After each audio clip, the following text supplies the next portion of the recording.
केसरिया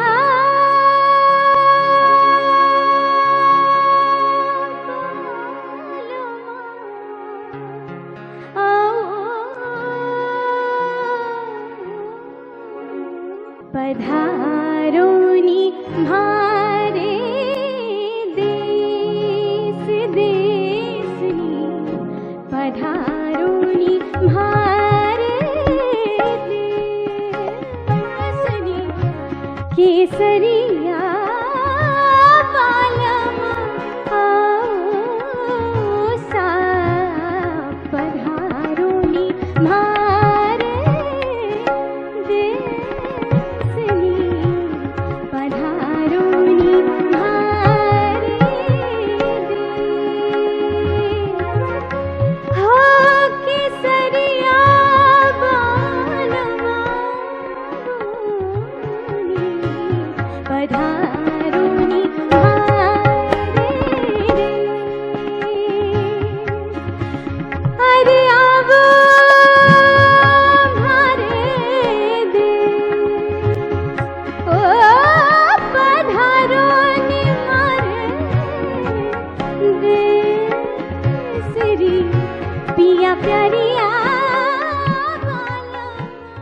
राजस्थान का दूसरा विशाल शहर जोधपुर महलों एवं चित्रकला के लिए प्रसिद्ध है।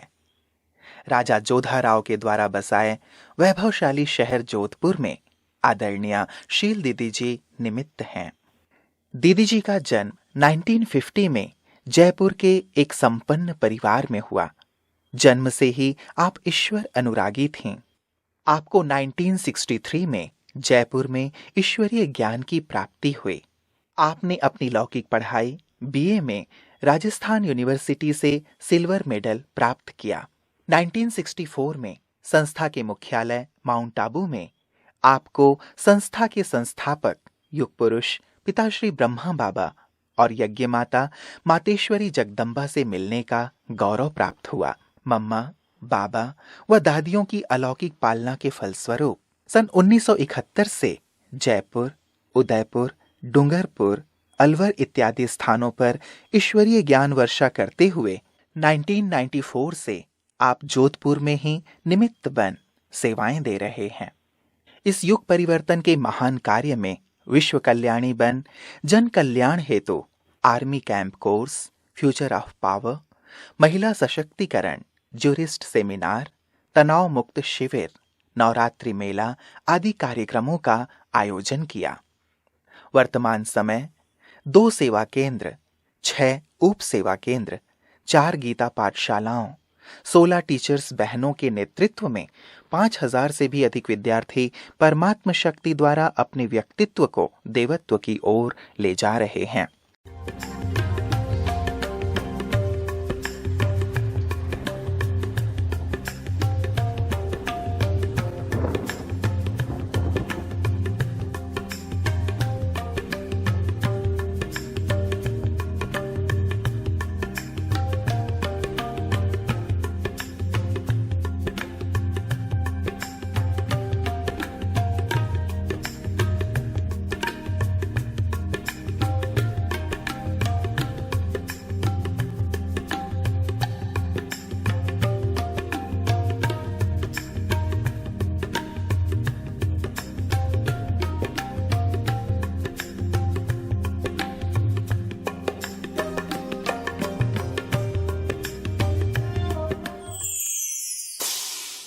तो हमारी लौकिक मम्मी जो थी वो बहुत ही भक्ति भावना वाली, वो आनंदपुर दरबार को मानती थी, मानती हैं अभी भी। उनके अंदर बहुत अच्छे भक्ति भावना के संस्कार हैं।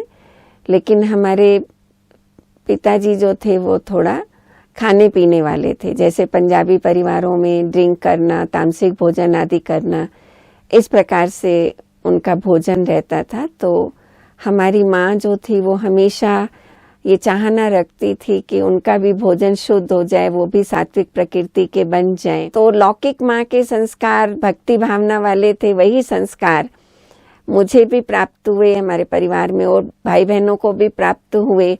तो मुझे बचपन से ही भक्ति, पूजा पाठ करना, मंदिरों में जाना, व्रत उपवास करना, इन सब का बहुत शौक था।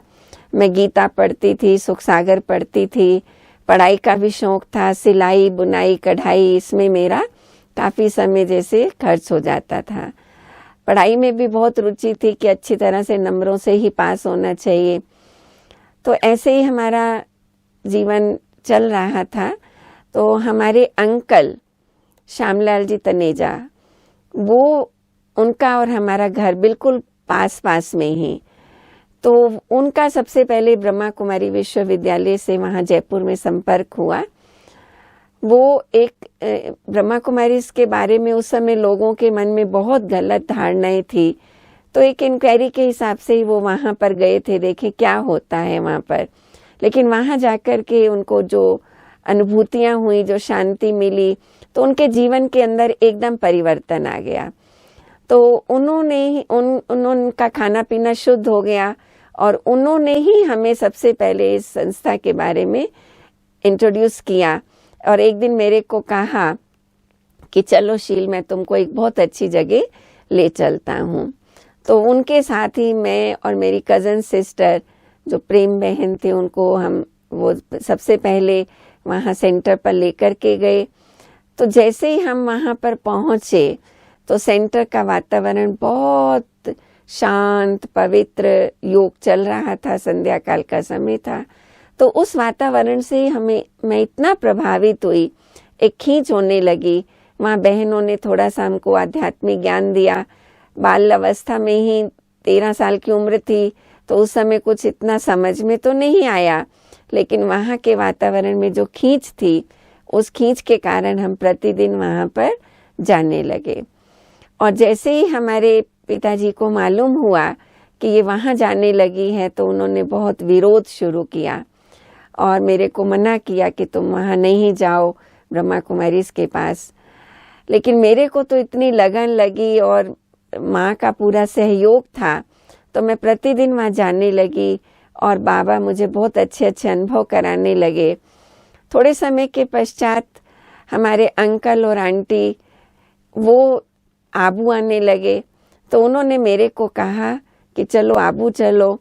मैंने अपने परिवार में चर्चा की कि मेरे को आबू जाना है।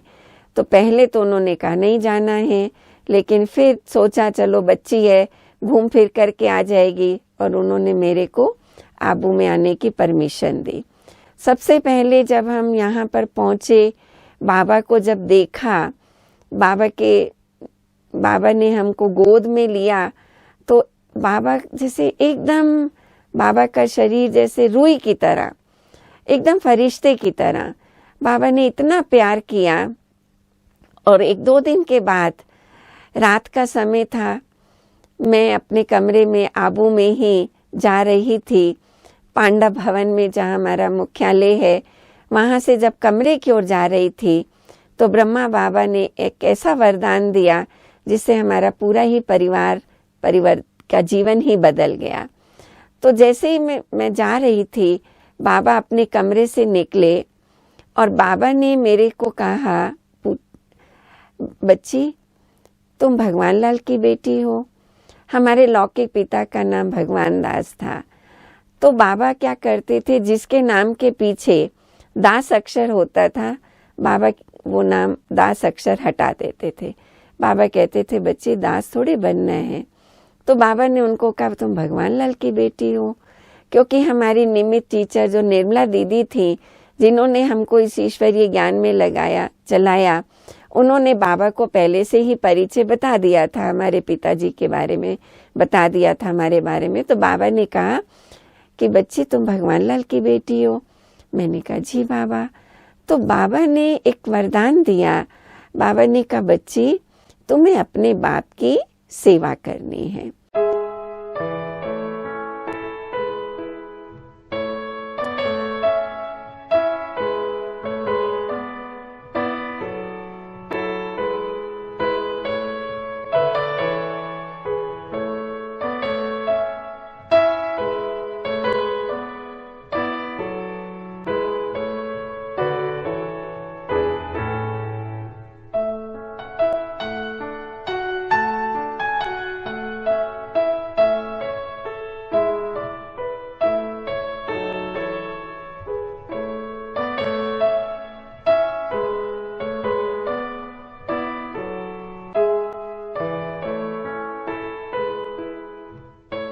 मुझे तो ये बात कुछ ऐसी समझ में नहीं आई, ना मैंने ये समझा कि कोई वरदान है मुझे बाबा का। मैं वापस जयपुर आ गई और अपनी पढ़ाई में मगन हो गई। एक बार मुझे निर्मला दीदी ने कहा कि शील, तुझे बाबा ने वरदान दिया है, तुम अपने पिताजी को थोड़ा ज्ञान की बातें सुनाओ, उनकी सेवा करो। और निर्मला दीदी जी की प्रेरणा से मैंने अपने पिताजी को कहा कि आप सेंटर चलो, ब्रह्मा कुमारी सेंटर चल कर के वहाँ देखो कितना अच्छा ज्ञान दिया जाता है, कितनी शांति है। आप वहाँ चल कर के देखेंगे, आपको अच्छा लगे तो चलना, नहीं अच्छा लगे तो नहीं चलना, मैं भी नहीं जाऊंगी। ऐसे करके उन्होंने मेरे, एक बच्ची है, मेरा दिल रखने के लिए, वैसे तो वो विरोध करते थे, लेकिन ये बाबा का ही वरदान था कि मेरे ऐसा कहने से ही वो वहाँ पर आने के लिए राजी हो गए। सतगुरुवार का दिन था। उस समय हमारे विश्वविद्यालय में उस समय बाबा को सुबह सुबह भोग लगाया जाता है। वो भोग के समय ही वो वहाँ पहुंचे। वहाँ का शांत पवित्र वातावरण उन्होंने देखा। आदरणीय निर्मला दीदी जी ने उनसे स्नेह से, प्यार से, सम्मान से बात की। वो उनको इतना अच्छा लगा कि उसके बाद फिर उन्होंने कभी भी मेरे को इस सेवा केंद्र पर जाने से रोका नहीं। वो तो नहीं जाते थे, लेकिन मैं रेगुलर जाती रही। इसके बाद मेरी लौकिक सिस्टर फूल दीदी, जो भी इस विश्वविद्यालय में समर्पित हैं, वो भी वहाँ रेगुलर जाने लगी। 1965 की बात है, जब हिंदुस्तान पाकिस्तान की थोड़ी लड़ाई हुई। उस समय ब्लैकआउट हो जाते थे, बिजनेस थोड़ा ठप था। तो हमने अपने पिताजी को कहा कि आप इस ईश्वरीय ज्ञान को सुनो, कोर्स करो। और उन्हीं दिनों में ही उन्होंने आदरणीय निर्मला दीदी जी से 7 डेज का कोर्स किया। और विद इन 7 डेज के अंदर उनके जीवन के अंदर एक महान क्रांतिकारी परिवर्तन हुआ। ऐसा परिवर्तन जो उसको देख कर के हमारे समाज वाले भी आश्चर्यचकित होने लगे कि ये इतने खाने पीने वाले व्यक्ति, इतना सात्विक जीवन इनका कैसे बन गया। और जब वो ज्ञान लेने के पश्चात रेगुलर आने लगे तो जयपुर से अहमदाबाद माल लेने के लिए जाते थे, खरीदारी के लिए जाते। तो उन्होंने कहा कि मैं बाबा से मिलूं। आबू रोड उतर करके आबू रोड से वो माउंट आबू आए, बाबा से मिले। बाबा ने उनको बहुत स्नेह प्यार दिया। और बाबा को जब उन्होंने देखा तो उन्होंने अपना अनुभव ये सुनाया कि भगवान आता है इसके अंदर। बहनें ऐसा कहती हैं, वो आता है या नहीं आता ये निश्चय तो अभी मुझे नहीं हुआ, लेकिन इतना जरूर अनुभव हुआ बाबा से मिलकर के कि ये कोई साधारण मनुष्य नहीं है, ये एक विशेष पर्सनैलिटी है। ऐसा उनको बाबा से मिलकर प्रथम बार अनुभव हुआ। धीरे धीरे वो भी रेगुलर मुरली बाबा की सुनने लगे, उनका भी निश्चय बढ़ता रहा। हम भी रोज क्लास करते रहे।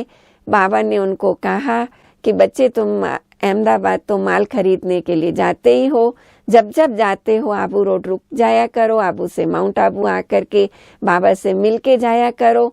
और बाबा के स्नेह प्यार से वो हमेशा का ही उनका ऐसा सिस्टम बन गया कि जब भी अहमदाबाद जाते तो बाबा से मिल करके फिर अहमदाबाद जाते। इस प्रकार से बाबा ने हमारे परिवार को ईश्वरीय ज्ञान से हमारे परिवार को एकदम सात्विक बना दिया। उनका भी जीवन परिवर्तित हो गया। मेरे जीवन का अनुभव तो ये है कि बाबा जो है भृगु ऋषि की तरह हम सबकी जन्म पत्री को जानता है। और इसीलिए ही बाबा ने ही वरदान दिया कि अपने पिताजी की सेवा करो। जब वो ज्ञान में आ गए तो हमारा इस ईश्वर विश्वविद्यालय में अपने जीवन को समर्पित करना एक सहज हो गया, कोई विरोध नहीं हुआ। आँखों में बाबा तेरी जाने हैं कितने जलवे, आँखों में बाबा तेरी जाने हैं कितने जलवे, देखा है हमने इनसे जग को निहाल करते। आँखों में बाबा तेरी जाने हैं कितने जलवे, देखा है हमने इनसे जग को निहाल करते। आँखों में बाबा तेरी, आँखों में बाबा तेरी।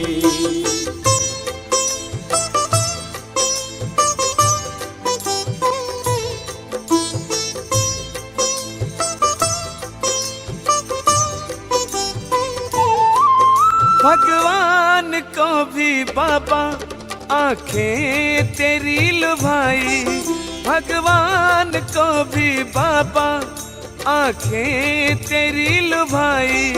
बरसा रही है इनसे अब रहमते खुदाई।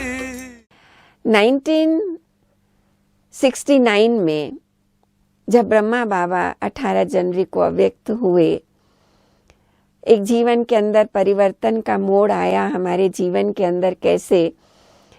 तो जब हम सुबह क्लास में गए तो उस समय दीदी आदरणीय निर्मला दीदी जी ने बताया, योग का प्रोग्राम चल रहा था, मुरली शुरू नहीं हो रही थी।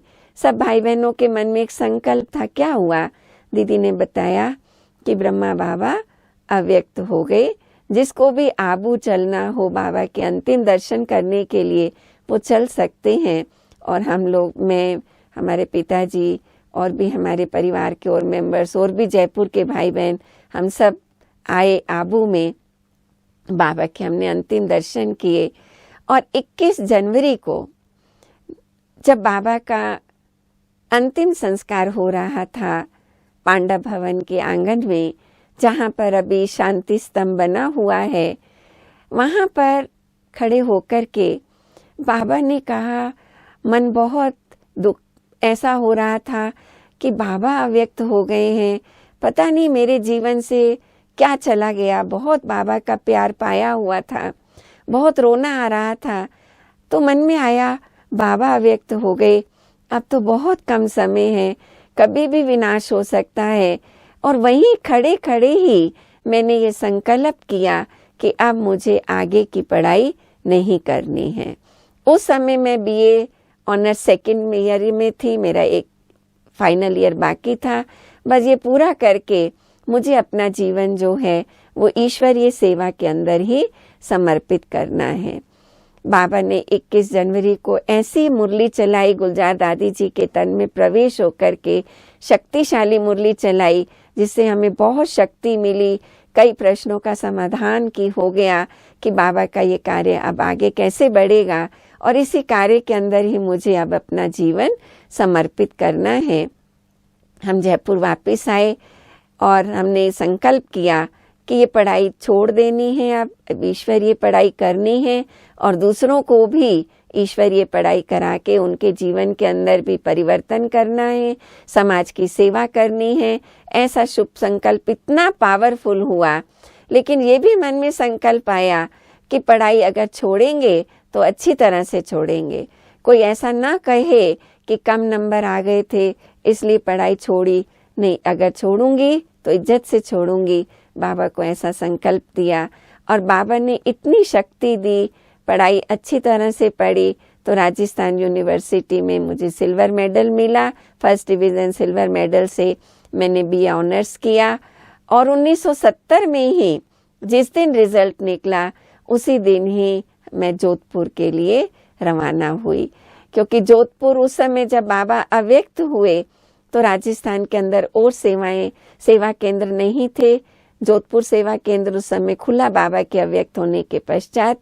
तो आदरणीय निर्मला दीदी जी की प्रेरणा से, उनकी शक्ति से मैं जोधपुर में आई। जोधपुर में काफ़ी समय सेवाएं की। उसके पश्चात जयपुर में गई, थोड़ा समय बैंक में भी सर्विस की। लेकिन दादी प्रकाश मणि जी ने एक बार मुझे कहा कि तुम नौकरी क्यों करना चाहती हो, तुम पूरी तरह से बाबा की सेवा में समर्पित हो जाओ तो एक सेवा केंद्र संभाल सकती हो। दादी जी के अंदर इतनी शक्ति थी बोल में, तो उस बोल से मेरे को ऐसी पावर मिली। तो मैंने कहा ठीक है दादी, अब मैं बैंक की नौकरी छोड़ दूंगी। तो दादी ने कहा, उस समय हमारा उदयपुर सेवा केंद्र खुला था, तो दादी ने कहा तुम उदयपुर सेवा केंद्र संभालो। तो हम उदयपुर में रहे काफ़ी वर्षों तक। हमारे साथ और बहनें भी रहीं और उदयपुर में कई प्रकार की सेवाएं की। तो उदयपुर में बांसवाड़ा, डूंगरपुर, एरिया के अंदर हम जाकर के वहाँ पर बाबा की सेवा केंद्र खोले और वहाँ पर भी अनेक आत्माओं को बाबा का परिचय मिला, उनका जीवन के अंदर काफ़ी परिवर्तन हुआ। और उदयपुर में सेवा करने के पश्चात फिर मैं जोधपुर में आई और अभी मैं 22 साल से जोधपुर सेवा केंद्र पर ही अपनी सेवाएं दे रही हूँ। तो जोधपुर आने से ये हुआ कि फूल दीदी तो जोधपुर में पहले से ही थी और मैं भी आ गई, तो हम दोनों बहनें मिलके और हमारे साथ और सब बहनें मिलके, हमारी और भी साथी सहयोगी बहनों ने जोधपुर की सेवाओं को आगे बढ़ाया। इस प्रकार से बाबा ने दीदी दादियों की प्रेरणा से, प्यार से, ब्राह्मण परिवार की स्नेह से, सहयोग से और सबके प्यार से आज हम बाबा की सेवाओं को आगे बढ़ाते हुए चल रहे हैं। मन से बोलो ओम शांति, मुख से बोलो ओम शांति, मन से बोलो ओम शांति, मुख से बोलो ओम शांति। शांति है स्वधर्म हमारा, सबका प्यारा ओम शांति, सबका प्यारा ओम शांति। मन से बोलो ओम शांति, मुख से बोलो ओम शांति।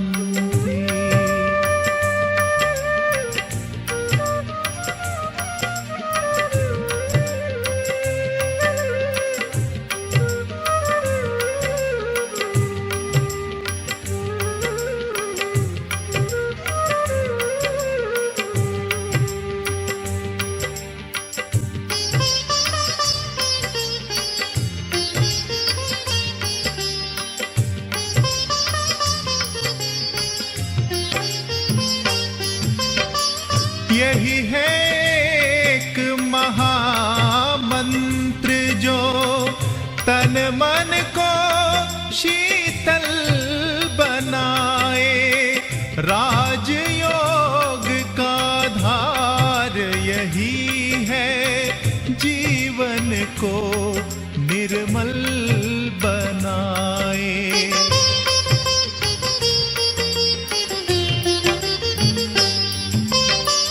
यही है एक महामंत्र जो तन मन को शीतल बनाए, राजयोग का धार यही है जीवन को निर्मल बनाए।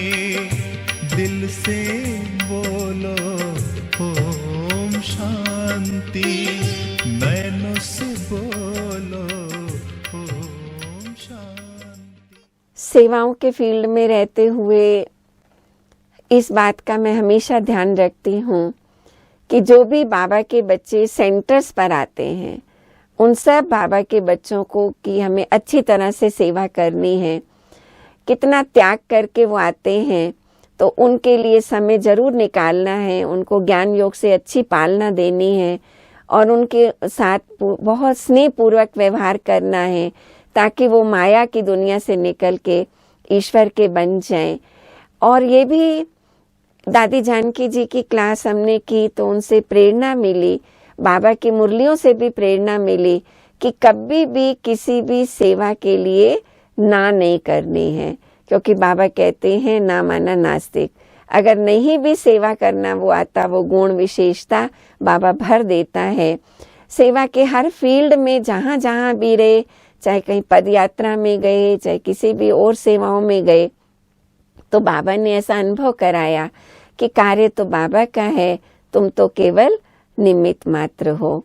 तो ऐसे ही निमित्त समझकर और अपने को कठपुतली समझ करके मैं बाबा की सेवाओं में चलती रहती हूँ और कभी भी बाबा की सेवाओं के लिए कोई भी सेवा हो ना शब्द नहीं निकले, ऐसा ही पुरुषार्थ करती हूँ कि सबके साथ स्नेह से प्यार से हमको चलते रहना है।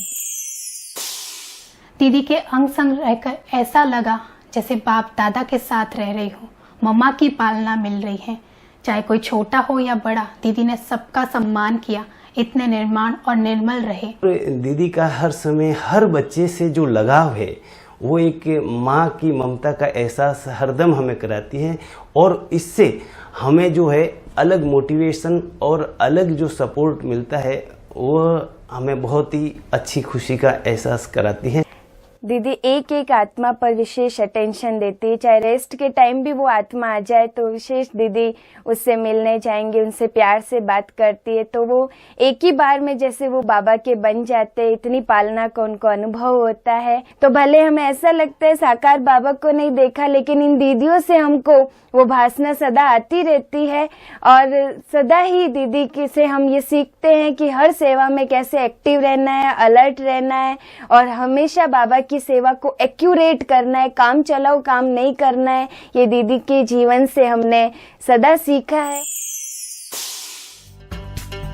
शिव पिता का सत्य ज्ञान एक दुनिया नहीं लाएगा, एक दुनिया नहीं लाएगा।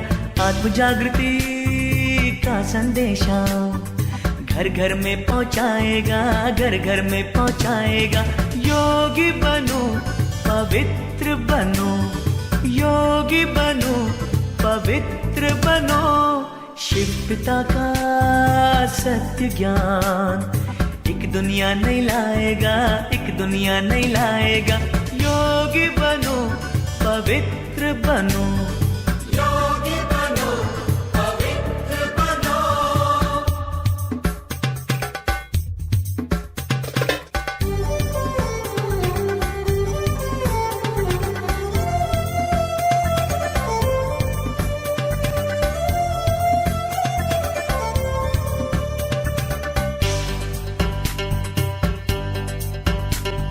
शिव का अर्थ कल्याणकारी, इसलिए शिव कहते हैं।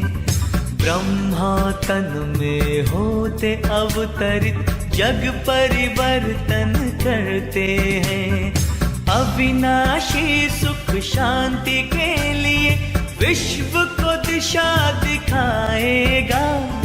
आत्म जागृति का संदेशा घर घर में पहुंचाएगा, घर घर में पहुंचाएगा। योगी बनो पवित्र